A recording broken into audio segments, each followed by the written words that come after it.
Hello everyone and welcome to the new Coach Academy Lab Guide. I'm Corentin Guinez for Mercy, and today we are around a dark Sebring, as you can see, with the MX-5 for the week 7 of the Advanced MX-5 Open Series.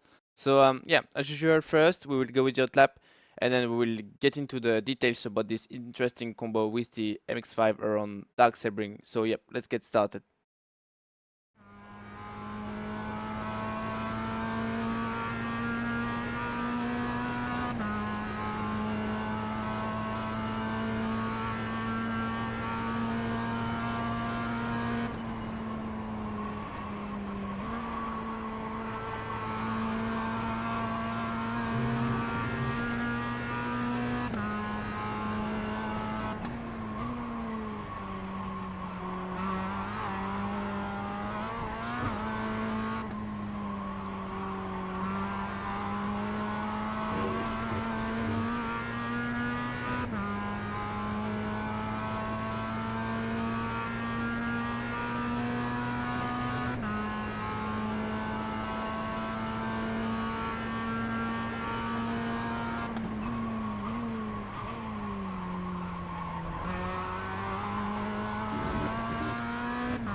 Alright everyone, so we go for that around Sebring, so we cross the start finish line and then we are already heading into the first corner.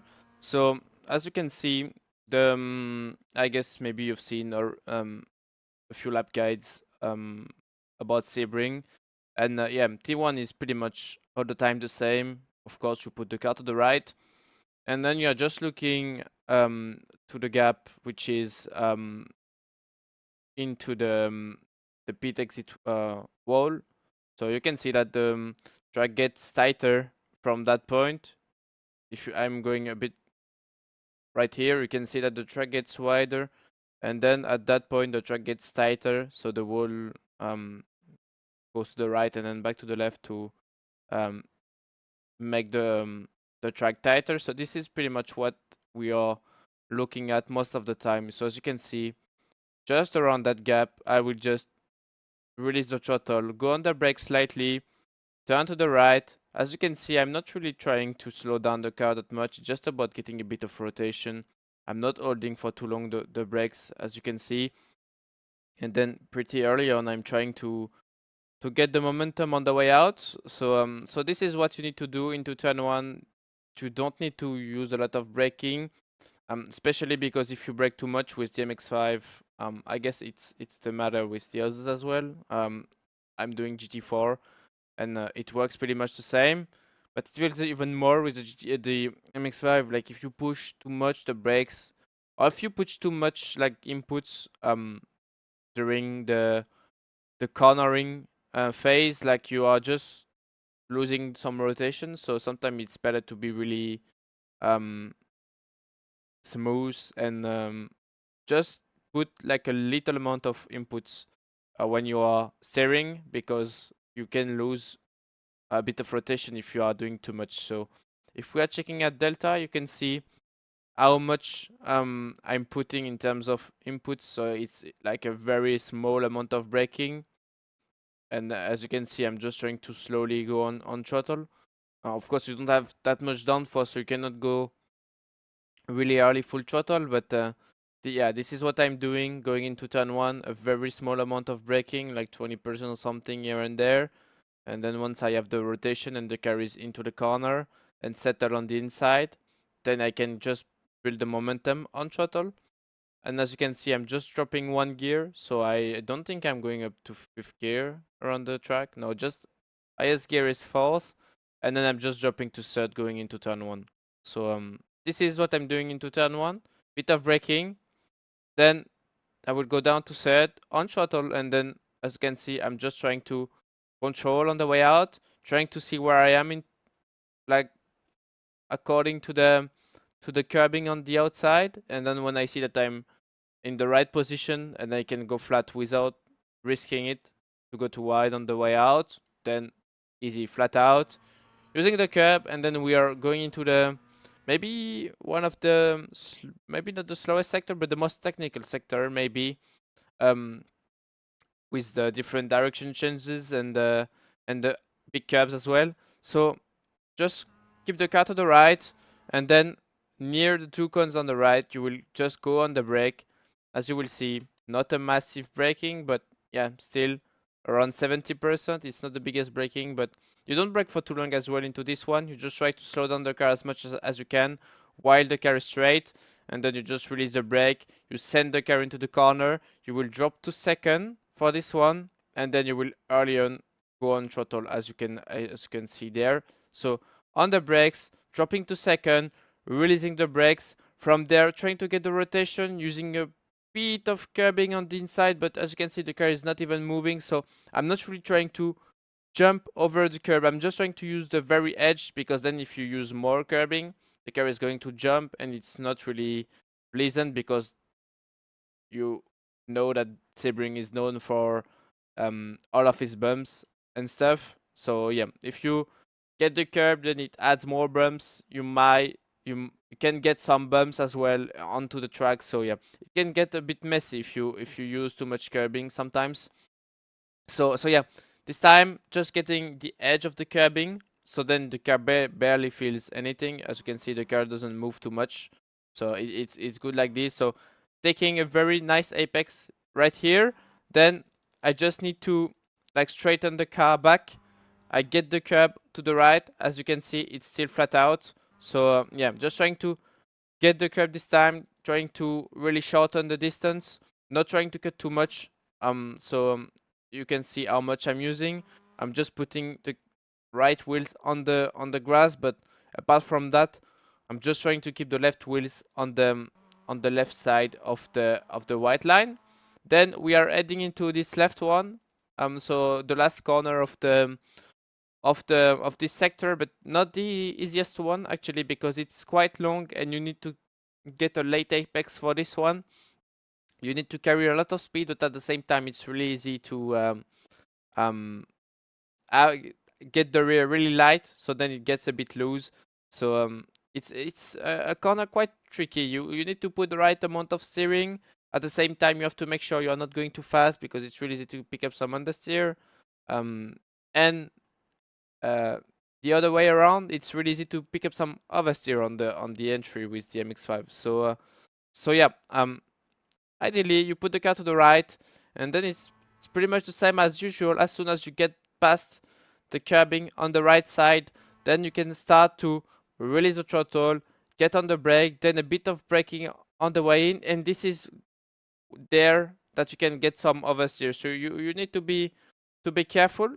Actually, the fact that I'm going a bit on throttle, as I said in the past lap guides, sometimes with the MX-5 it's good when you feel that the car is a bit light into a corner to keep some throttle. And actually, the fact that I'm going early on throttle as well actually helps me to avoid having a moment with oversteer and stuff like that. So yeah, sometimes you just need to press, maybe throttle, or maybe a bit of braking sometimes doesn't help, but most of the time when you put some throttle, it helps to settle a bit the car. So yeah, if you feel that the car gets a bit loose, you can just put a small amount of throttle, but it's going to help you to um put the to settle a bit more the car into the corner. So yeah, as you can see on throttle, and from there I'm just trying to control. As you can see, it's pretty much on off. Like I don't need to wait that much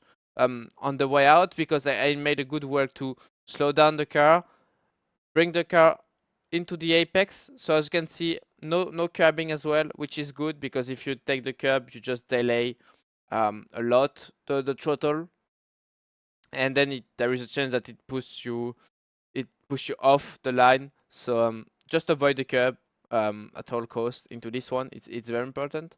So if we are checking just delta, just at delta, as you can see, it's a very small amount of braking. You don't need to slow down that much the car. Then of course, without inputs, it's going to get the rotation, and then on the way out, you just build up the momentum, trying to work on the throttle, and then on the way out, you are just looking to straighten the steering as much as you can, so then you can get the best traction possible. So this is the thing around this one with second gear. As you can see, opening the steering as much as I can, and then on the way out, it's pretty much the usual thing I'm doing. I'm using a lot of track. It doesn't feel you're losing time at all. I mean, I don't think I would do that with the GT3. I don't know, but I'm used to do that line with the GT4 as well, and it works. It works well. I'm not losing time. Maybe it doesn't look realistic, because in real life, I guess you are going to lose time. But yeah, I guess it works. So you can do it. I'm not taking off track as well. So yeah, this thing works. Up to you to do it or not. But yeah, that's what I'm doing most of the time with those cars, GT4 as well, and I've never got the problem. Of course, I wouldn't do that with the prototypes, open wheels as well. But yeah, with those kind of cars, it works. So feel free to do it or not. It's up to you. This is my line. Of course, I need to adapt this line according to the car I'm driving. But yeah, it works with that one. So. Yeah. Then we are going into this sort of straight line before the hairpin.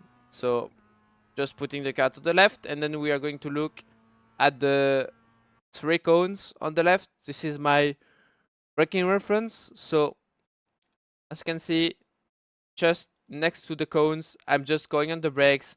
As you can see, deep on the brakes. Think it's the hardest braking zone. Yeah, it is. Makes sense, because it's one of the tightest corner of the track.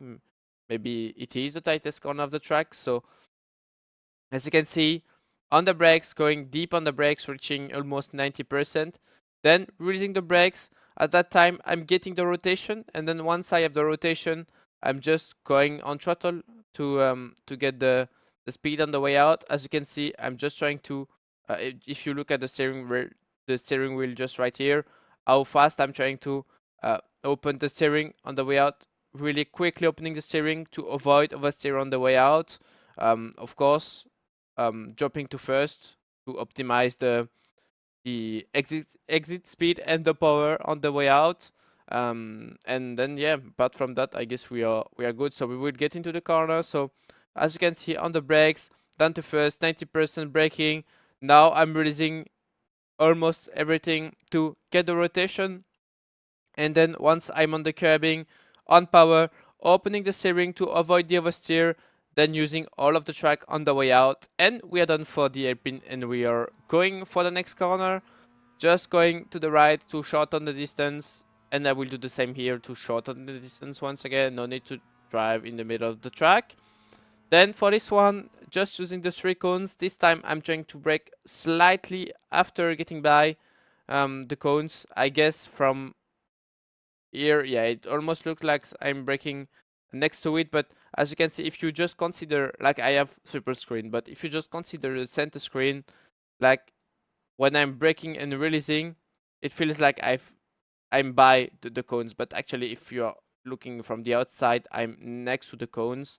But yeah, from my POV, I mean, when you're driving, of course, you're not really looking like this, the side screen. It doesn't make sense. You are looking in front of you, and then with your side vision. I'm sorry, I guess there is another word to say it, but yeah, you can see still the screen on the side, but you are mainly focusing on this one.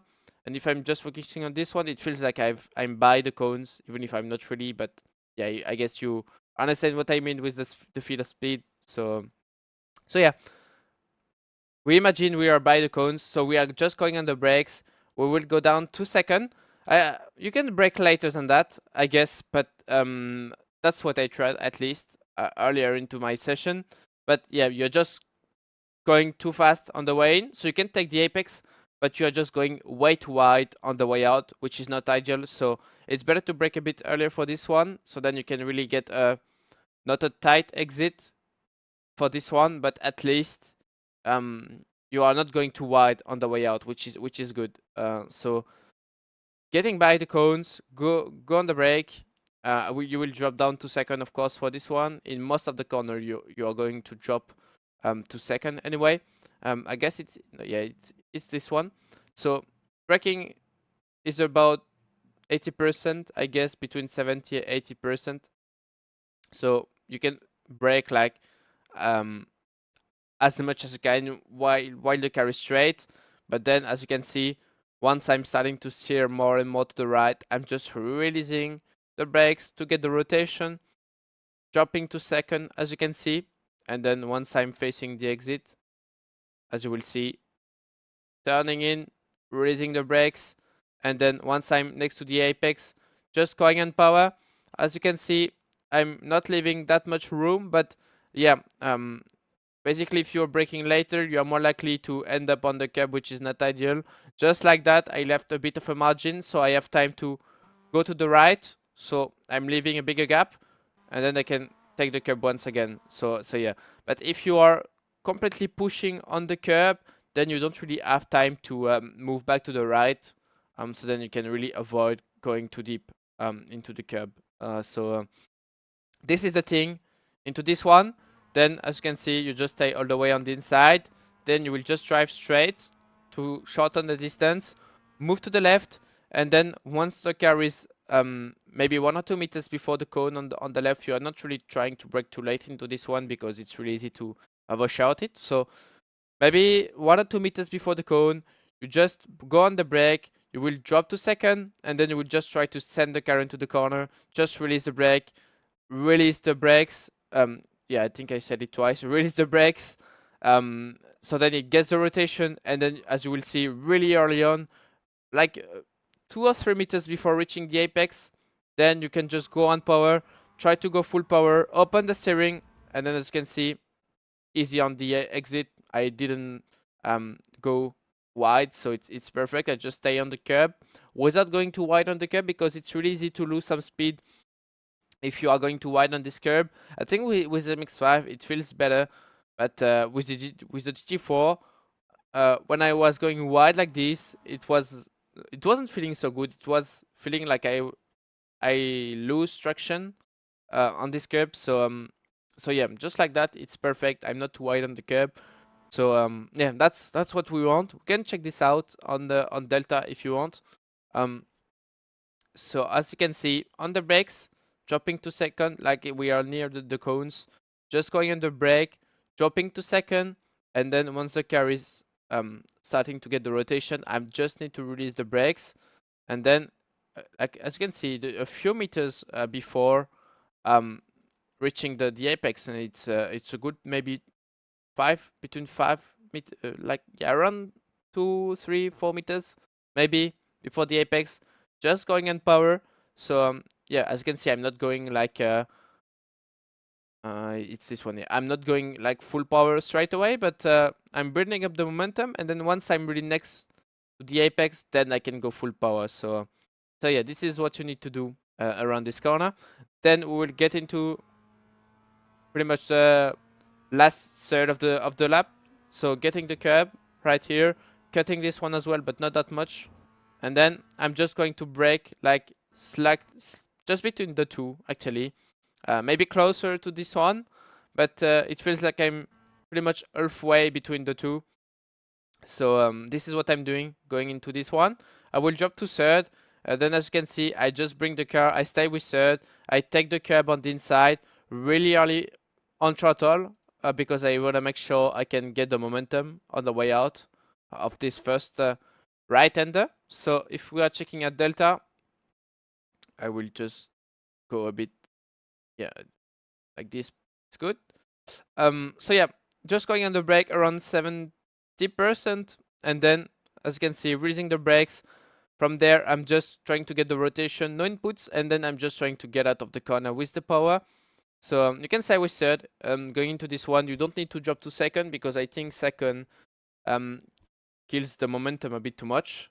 So it's going to slow down the car too much, and that's not really what you want. So you can stay with third. It's better in my opinion. It feels more natural as well. So yeah, just stay with third. Then, as you can see, on power, trying to make sure I'm not going too wide as well out of this one. Because you need to make sure you can get the curb comfortably. Yeah, I don't know if it's the right word, but yeah, like with a comfortable manner, we will say it like that. You can take the curb without too much risk. So yeah, this is what I'm looking at. So just trying to not get out too wide of this one. And then as you can see, I can take the curb easily without taking too much risk. I think it's better to say it like that. So yeah, took a bit of risk though. I think I didn't wanted to cut too much, but I should have because as you can see, I'm cutting a bit. I'm getting a bit the edge of the curb, which is not ideal. So yeah, it worked, but yeah, it could have ended badly. So if you can avoid, I think it's good as well that I make the mistake so that I can really tell you to not do it. Basically, I think I could have cut more.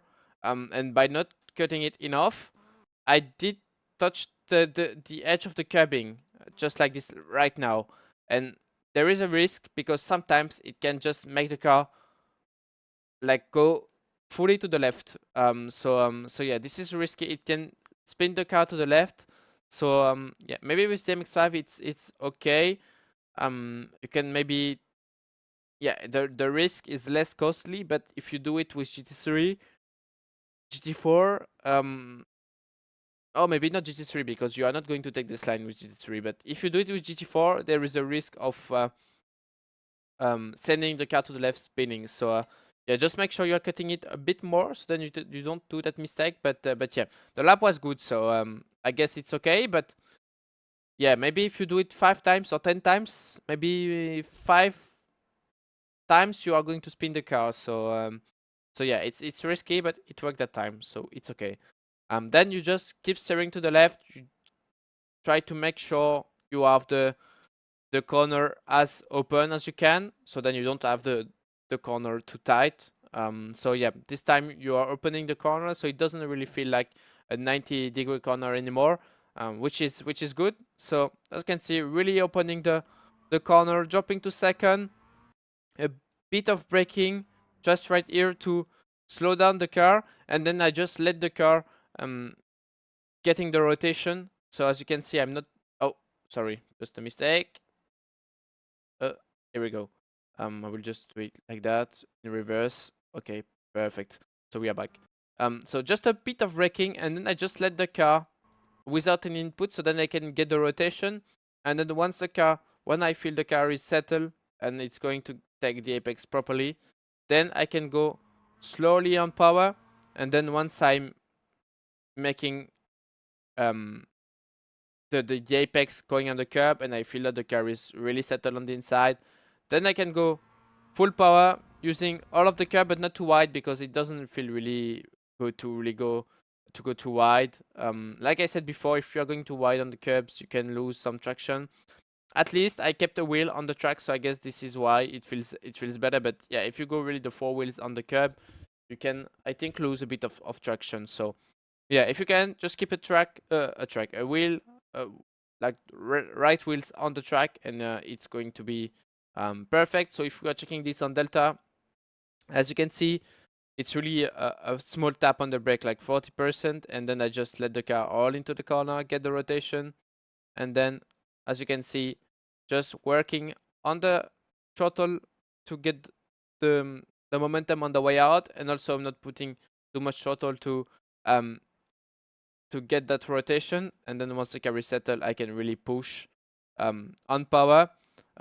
Dropping to second as well into this one, so I don't stay with third anymore. Third is good in the first part, but second is better on the second part for the exit. And then we are going into the back straight before Sunset Bend, the last corner of the track. So it gives you some rest, even if with the MX-5 it's fine. It's not really, you don't see the corners arriving too quick on you, of course, as you can imagine. Then for Sunset Bend, it's late braking, so you can just brake after this white line.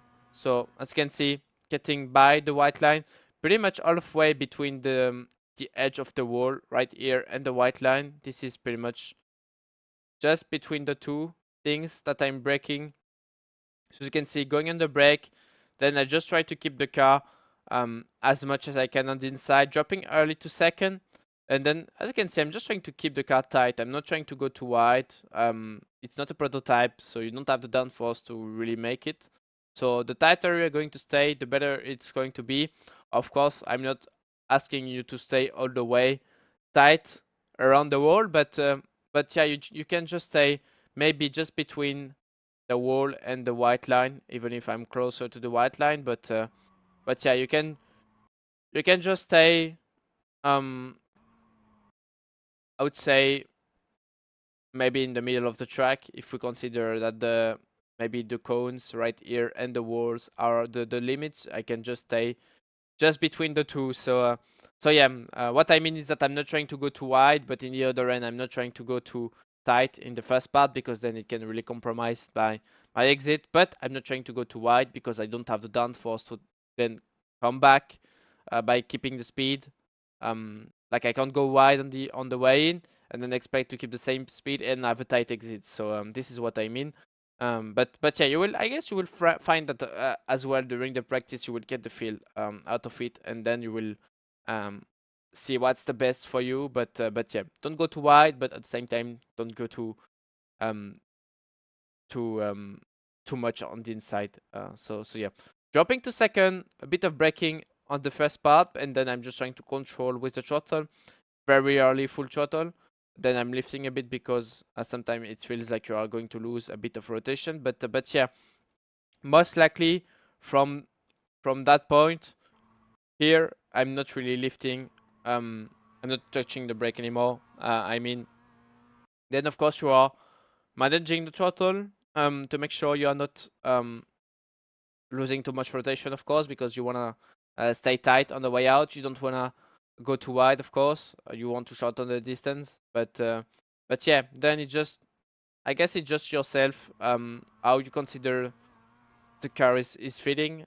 If you feel that the car has the margin to go with more power, you can do it. But if you feel that the car is losing a bit of rotation, then you can just lift a bit, get back that rotation. That helps you to stay tight on the way out, and then you can go back on power. But yeah, this is pretty much the thing around the lap. Of course, I dropped to second on the way out, and then yeah, I guess we are done for the lap around Sebring. Just trying to not go too wide, like I said, up to third. Then I think I will go up to fourth on that before the line. Yeah, up to fourth, and we are crossing the line, and we're done for the lap around Sebring with the MX-5. Alright everyone, so we're done for today. That was the week 7 lap guide of the advanced MX-5 Open Series with the MX-5 around very dark Sebring, as you saw. So yeah, I hope you learned from the lap guide, of course, and you found it enjoyable as well. So yeah, don't forget to like and subscribe to the Coach Dev Academy channel, and join the Discord server if you have any questions about all the work we are providing each week. And from now, I see you next week for the week 8. See you next time. Bye bye.